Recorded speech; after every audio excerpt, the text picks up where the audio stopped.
What's up, everybody? Welcome into Lucas Oil Stadium, the rare trip to Lucas Oil Stadium for us the last couple of years. Yeah. Andy Backstrom, the 40-year vet, Tim May, we're here. Andy, we cannot waste time. We have simply too much to talk about. Ryan Day has spoken a handful of times. Marvin Harrison Jr. has spoken a handful of times. So have Cade Stover and JT Tuimoloau. The Ohio State representation is done here inside Lucas Oil Stadium. Rare, same day as the commissioner appearance for the Buckeyes. Biggest takeaway from Ryan Day, go.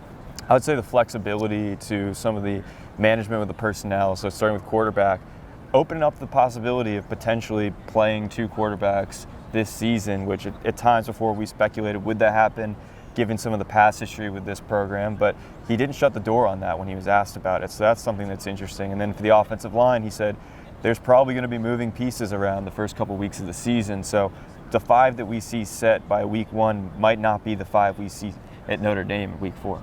Don't forget when Josh Fryer started against Indiana, what was it, last year, and played. The whole game was at right tackle, if I remember correctly. DeJuan Jones couldn't go, and I picked DeJuan Jones to be my player of the game that year. So I remember that distinctly. Was that your biggest takeaway? No. Well, you get one. No, well, I'm just playing off of his. No, the point is this offensive line is not set, in some respects. Josh Fryer, as much as we're looking at him at left tackle, who knows, he could be at right tackle. And the biggest takeaway is Josh Simmons actually goes by the name of Jimmy, at least in the football realm, as JT Tuimoloau, he still calls him Josh off the field. But Josh Simmons, a.k.a. Jimmy Simmons, could play heavily, just like we expected in this offensive line situation. Tim, I didn't take as long as Andy Backstrom did. Tim, do you think if Joe Royer plays tight end beside Jimmy Simmons that Ohio State would have the right Jimmys and Joes out there? They could have. I mean, there's a good possibility you have the right Jimmy and Joe out there. All right, but, big takeaway. But I'm looking at Jelani Thurman, but that's another story for another day. Well, my big takeaway is that Evan Pryor is healthy, and Evan Pryor is ready to go. And that just juices up that offensive running back room as opposed to defensive running back, that running back room even more. And it was just a little bit of him confirming Evan Pryor's ready to go. But, fellas, there's no deeper running back room in the country from top to bottom than Ohio State's. My big takeaway, Tim, is that we got into a big scheduling discussion with Ryan Day, and maybe this is a little too outside the box, or 30,000 feet. I didn't bring that up because I've had that discussion 100 times this summer. But I don't know. We had talks about Ohio State, Michigan not being the last week of the season. We had talks about Ohio State not playing Penn State anymore. We had talks about how many games should you play in the conference. There were talks about scheduling models and the 12-team playoff. And the big takeaway, I guess, is just there's so many things going on in college football. Oh, by the way, they're going to play this 2023 season. Last year of the 14 playoff. Last year of a 14-team Big Ten. Next year we'll have 2 programs from Southern California here. So Ryan Day's juggling a lot right now, and so are all of these coaches. But as Ryan Day gets into a quarterback battle, he gets into trying to fix the defense in year 2 under Jim Knowles.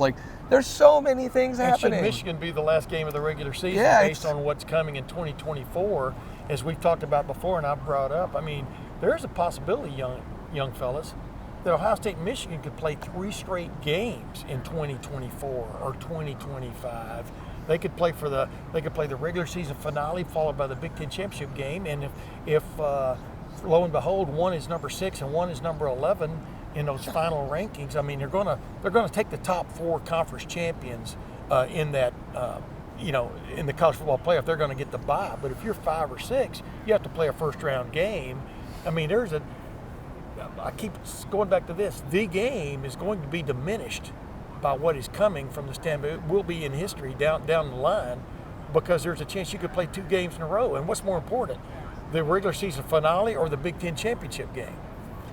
I mean, and Ryan kind of addressed that. Maybe, and what he kind of put out there is that possibility maybe of moving that regular season Michigan game to a game other than the last game of the regular season, which has been talked about before and blasphemed. I think it's coming. I think the one thing is, if Ohio State and Michigan played back-to-back weeks, if Ohio State lost to Michigan in the Big House, well, that's okay. It was on the road. We get them on a neutral field. If they lose them in the Horseshoe, it's oh, shoot, now we really got to win at Lucas Oil Stadium.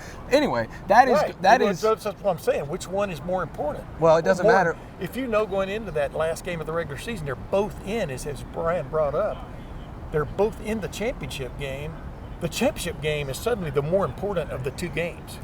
that's all for next year. We'll talk about that when that situation happens. That's what he wanted to do, but he kept, it ever happens. People kept bringing it up. Yeah, it was an interesting discussion nonetheless. But on to the football team this year. Andy, you brought up a little bit of positional swapping things, offensive line. I think it's very interesting that we've heard the name Luke Montgomery here as much as we've heard any of the other tackles. I don't know, man. Could a freshman start at tackle for Ohio State? I don't think so, especially not week one. Not week one in Indiana, I don't think. But this is a guy who obviously has the attention of Cade Stover, has the attention of Marvin Harrison Jr., has the attention of Ryan Day, enough to have some name recognition here in this big, massive barn that they call a football stadium. Like, I don't know, man. Could happen. Yeah, he's the crown jewel of this past recruiting class, it felt like. And Ryan Day made a point of that. Everyone was a mid-year enrollee is no longer a true freshman. He's treating them as a sophomore. So in his eyes, that's not a true freshman starting, potentially, in any spot of the offensive line. It's a sophomore. And so that's something to give you a little bit insight of his mindset, looking at these guys who came in January. He thinks they're pretty far along, and Luke Montgomery is certainly one of those guys. He has the confidence to settle into a role like that pretty quickly. But there's a lot of moving parts, and we already kind of talked about that. I think one of the things that stuck out to me talking to the players was Marvin Harrison Jr. We could talk all day about all of the accomplishments and achievements he could have this year, but one thing that he wants to get better at is being a vocal leader. And he talked about Mick Marotti. This offseason challenged him in that way, giving speeches to guys, being one of those squad leaders that they elect for the off-season workouts. And it's just something that we don't talk about as much because we talk about what he does on the field, but that's something he's trying to get better at this year in year 3. Yeah, and as Ryan Day pointed out, I mean, they've had these guys literally practice doing that. Maybe the first time you get up and have to give a speech, you don't feel comfortable. Second time, maybe you feel a little bit antsy. The third time, it comes from the heart and stuff. And I talked to JT Tuimoloau about that also, because I had on my podcast this week Chimdi Chekwa, and he was talking about how in like 2010 that defense was number 4 in the country, ended up being number 4 total defense in the country. And one of the reasons was the leaders on that team, the older guys on that team, basically laid down the law, not the coaches in preseason camp. This is what we expect of each other. This is what we expect. This is how we expect to play, et cetera, and get along. And boom, they played like it, with the exception of one game, as he pointed out, against Wisconsin. But that's what this team has the possibility of doing. We've talked about it a million times on this build-up, on our breakdowns of how many guys they've got coming back. Now they've got to all be going, as the old saying goes, in the same direction. Rowing the boat in the same direction. We get PJ Fleck tomorrow. We'll see what he has to say. Well, but the bottom line is that's the whatever you want to call it, the get in line. What's the word I'm looking for there? That the alignment is. You want the alignment to be all focused on the same thing. And Andy brings up that good point that leaders are going to make this team more than the coaches are. Well, why listen to us three knuckleheads talk about this team when you can just hear from the head man himself? Ryan Day joined the program. Let's hear from Ryan Day with as he joined Andy and I for a special segment on this fine little program we got. Joined now by the head coach of the Ohio State football program, Ryan Day. Needs no introduction. Ryan, thank you so much for being on with us. Big Ten Media Days, successful so far. How are things going today in Indy? Yeah, good. You go from room to room. It's like a car wash, and a lot of the same questions, but it's been good so far. When you come over here, and obviously the preseason poll came out yesterday, you're going to be asked about it. You've been asked about it. You come over here, you are officially the underdog. How does that feel for your program? Because you were there in 2019 when you guys were the underdog, and it turned out pretty well for you. But now that you enter this season as the underdog, I guess, has that mindset shifted yet? And have you kind of parroted that to your team yet about what that actually means for you guys? I think coming off of last year, the way our whole off season was, there's just an edge and a chip on our shoulder that we want to not have that same feeling again. So whatever it is, it's I always say in preseason things don't matter. When you're the favorite, it doesn't matter. When you're ranked somewhere else, it doesn't matter. But ultimately, it's good to have our team see that as extra motivation. Not that we really need it anymore. We got plenty of motivation to look forward. The quarterback competition is something that always people want to talk about, but you've managed a few of these now at this point. What's one thing you've learned that going into one that you want to do differently or maybe the same way from past times? I think that we have as much depth at the quarterback position as ever had, and so I think that's unique going into this season.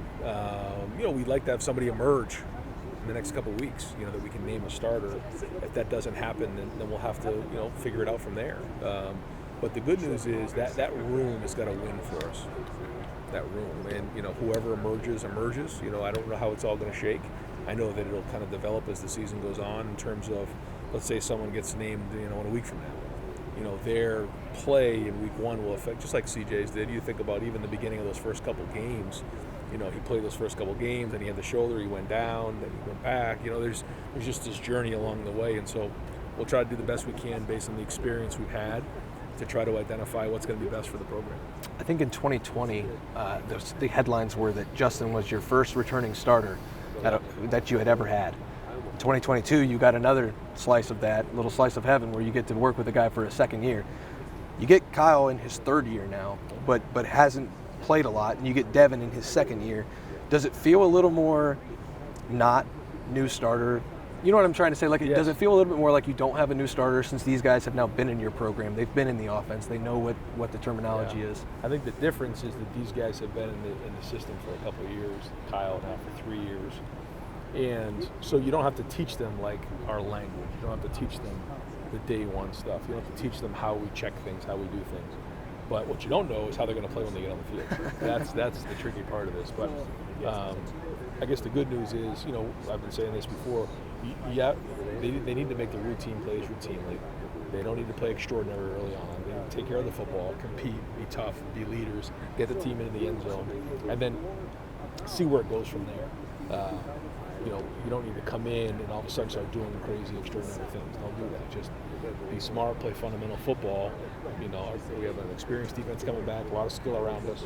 We have to fill up some holes in the guys up front, but we have a good team, and so not asking the quarterback to do a whole lot early on will be important. But again, the good thing is they've been with the program for a couple of years. You're entering year 5 as the head coach. Does it feel like year 5 for you? Or I guess it does. Yeah. Sometimes it's it seems like a blur. Other times it seems like it's been a long road. I look at a picture of me when I first was named the head coach, and now, and I feel like I said I served two duties of war over in Afghanistan or something like that with my face. I've just totally, my face has changed. I've changed. There's a lot of stress that comes with this job, as we know, and every year the expectations are very, very high, and so you have to bring it every game. You're not allowed to lose a game here. So that part, you feel, but at the same time, I was mentioning, we're going on year 7 in Columbus, and we were looking at some pictures of the kids when they first got here. They were there, real young, and my youngest, this is all she really remembers, which is great, and we love it. So for year 5, a lot of people, when you first got named head coach, probably said, who? And now they know a lot about you. How much have you, I guess this is kind of a weird question, how much have you learned about yourself in these 5 years? And as a first-time head coach and it being at Ohio State, how much did you have to learn to get to where you are now? I think it's a great question because you learn every year. Yeah. And being a first-time head coach, that's why I thank Gene Smith so much for the opportunity because he didn't have to give me this opportunity, but he did as a first-time head coach. And so every year you learn a little bit more about the team. And I think when you look at our culture and you look at our program and the way we're recruiting and being in the CFP 3 of the last 4 years and our record, and there's a lot of great things and a lot of positive momentum, but there's also some things that we had to learn from. There's not mistakes that haven't been made. Sure, there have, and then you have to grow from those. And every year, it's like an Apple phone. I think I've told you this before. You have to upgrade every year. The Apple 1 isn't as good as the Apple 5, and now we're up to the 14. You have to upgrade every year, and you have to learn from what happened the year before, and that's what we're doing. And so, I didn't have the fortune of being in a place where you learn those 3 or 4 years before you have an opportunity to come to the place of Ohio State. You were right in there, and you had to figure it out. It started in 18, with everything that went on in 18, and then 19, and then 20 with COVID. And, there's a lot of things that happened in a short period of time. It was great because you learn a lot, but at the same time, there was a learning curve there. There haven't been many normal years for you so far at Ohio State. Maybe this one will be a little bit more normal for Ryan Day, the head coach of the Ohio State football program. Thank you, Ryan, so much for joining us here at Big Ten Media Days. And we're back at LettermenRow.com. Thank you to the head coach of the Ohio State football program, Ryan Day. Seriously, I appreciate it. He does not have to do this kind of things. There aren't that many coaches. I do want to touch on this real quick. There aren't that many coaches in this building who do the one-on-ones with all of the media. I think Ryan Day does a really good job of getting around and talking to a lot of us, not just at Lettermen Row, because we would appreciate it if he did just Lettermen Row, but we also appreciate that he takes the time for all of us. I think that should be said because not every fan base, gets to hear the one-on-ones from the head coach. Hey, you got the interview with him now, man. You don't have to. No, it's nice. Like you don't have to soap up. No, like I didn't see Kirk Ferentz doing interviews other than what he had to do. Like, appreciate that. I know. I do it. Jim Harbaugh's not going to do one-on-ones. Andy Backstrom and I were having that very conversation. This guy, Ryan Day, he's a real human being. I'll just leave it at that. Just the causes he's behind, has gotten behind. Forget about the fact that I think he's a brilliant football coach. Just the ability to have a conversation with him is off the charts. Yeah, you know what else is off the charts, Tim? These pants I'm wearing. They are phenomenal. And I know you guys know by now where they're from. They are from Bird Dogs. They're actually the Tiger Woods, Woulds. They're incredible. They're joggers, but they're dress pants. They fit just like Lululemon, except they fit better. They're more comfortable. It's because of this stretch technology. I can do cartwheels. If I could do a cartwheel, I would do a cartwheel in them. If I could pay to watch that. If I could do gymnastics, I would do gymnastics in them. The Bird Dog pants are incredible. The shorts are too. It's 90 degrees outside. The pants are breathable enough where to hell with it. I'll wear the pants. These in other are words, great. you can do the splits without your pants splitting. I got you. Yeah, absolutely, especially in these Bird Dogs Tiger Woods. I've got the Duffy the Vampire Slayer black gym shorts at home. They are awesome. I've got a pair of the bluish gray. I'm a little colorblind. In the hotel room, I'm probably going to wear out to a couple watering holes tonight. But here's the deal, Tim. Like, they've got polos, they've got the shorts, they've got the pants, and you can get all of them at birddogs.com/LR, and when you get that order, you'll get a free Yeti-style tumbler that says Bird Dogs on it. Andy, you've used the tumbler, you love the tumbler. Anything to say about the tumbler? Big tumbler guy, you should get it in. Now's the time if you haven't already, and it comes free with the purchase. So yeah, absolutely. go to birddogs.com/LR, and you can get that tumbler with any purchase of the polos, the shorts, the pants, or you can just use the promo code LR at checkout. Go to birddogs.com/LR or use the promo code BirdDogs.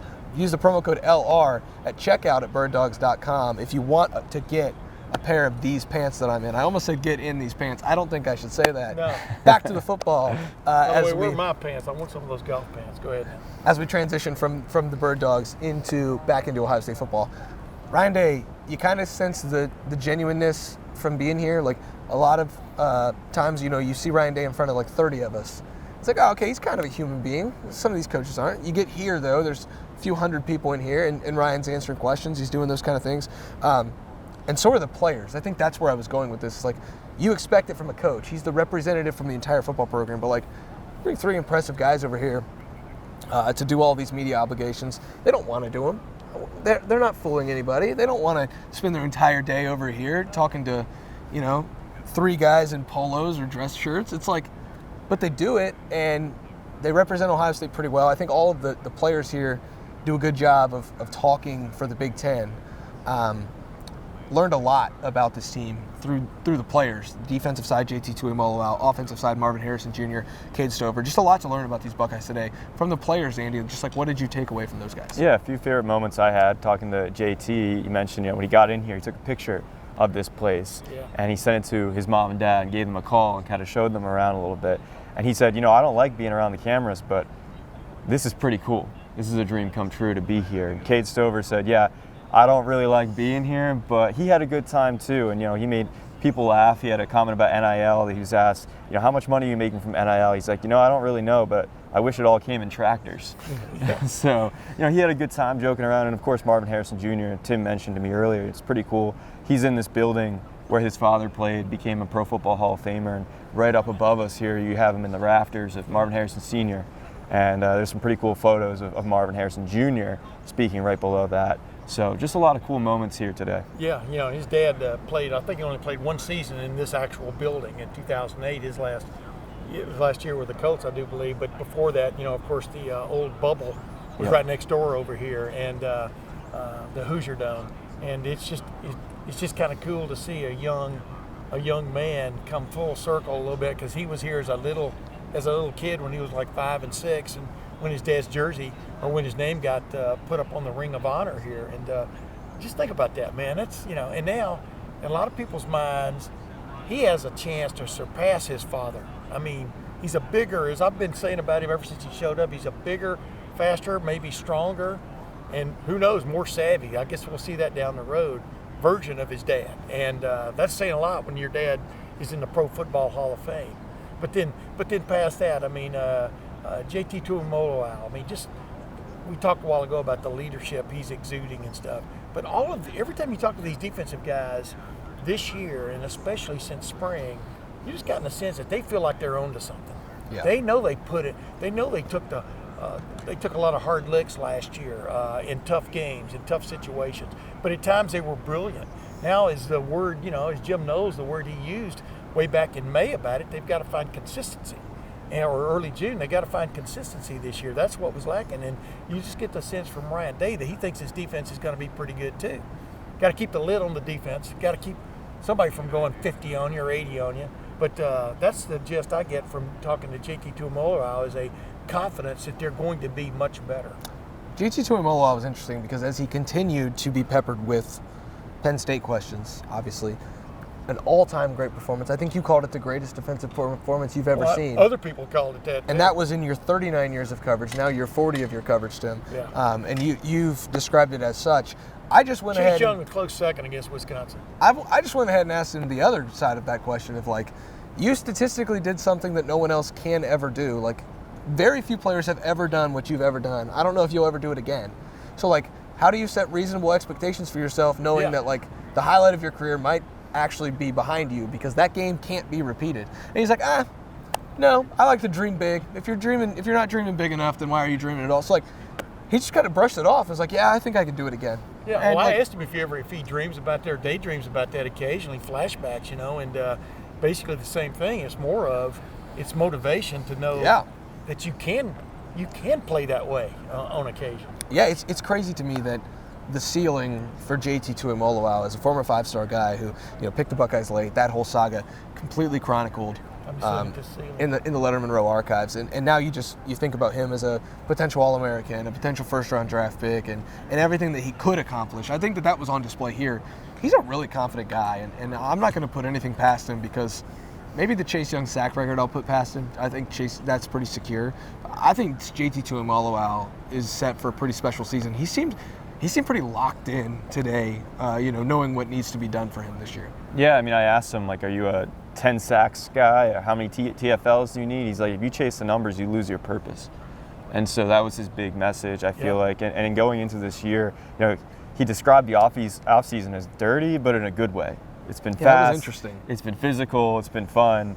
And, they're really embracing this second year of the defense, like Tim said. It's just a good energy around it. They seem to know what they're doing. And same thing for the offense. I think Cade Stover captured that pretty well talking about it. He said for the offensive line, I'm a little bit curious what it's going to look like, but I'm confident.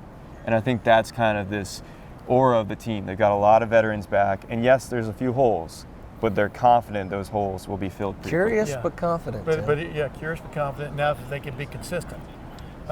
Keep the C's coming. Bottom line is, too, like you're talking about Marvin Harrison Jr. He wants to play in this building. And he's been at Ohio State for 2 years, 2 seasons already, and didn't get a chance to play in this building. As he said, when you commit to Ohio State, you're committing thinking you're going to get to play in this building maybe every year for the Big Ten championship. This is probably going to be his final shot at it. These guys are driven, man.